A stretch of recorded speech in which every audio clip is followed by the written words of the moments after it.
नहमदहु व नसल्ली अला रसूलिल करीम अम्मा बाद।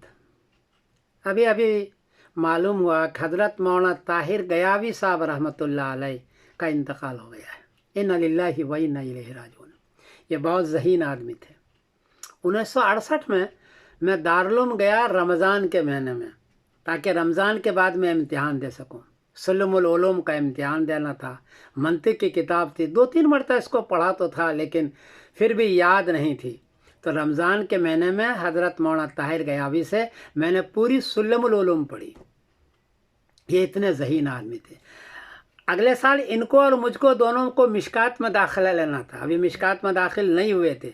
इससे पहले ही इनको इतनी याद थी और इतना अच्छा समझाते थे कि मैंने इनसे सुल्लमुल उलूम पढ़ी है।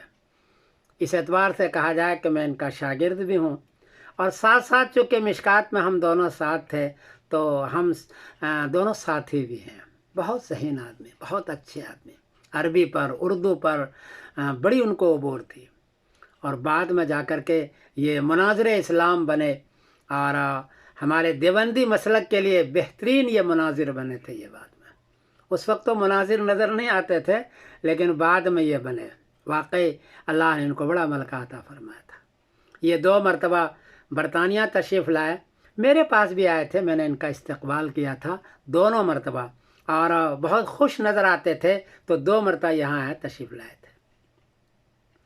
अल्लाह ताला इनको जन्नतुल फिरदौस ता फरमाए, इनके सयात को माफ़ फरमाए, गलती कोताही हो गई उसको माफ़ फरमाए, अज़ाब जहन्नम अज़ाब क़ब्र से निजात फरमाए, और बाद में रहने वालों को सब्र जमील अता फरमाए। इस किस्म के आदमी कम पैदा होते हैं जो ज़माने तालिबी में वो सुल्लमुल उलूम जैसी किताब पढ़ा देता हो, कम लोग होते हैं। मैं आज उनको याद करता हूँ। अल्लाह उनको जज़ाए खैर अता फरमाए। मैं समीरुद्दीन कासिम बोल रहा हूँ, मैनचेस्टर इंग्लैंड से। अस्सलामु अलैकुम व रहमतुल्लाहि।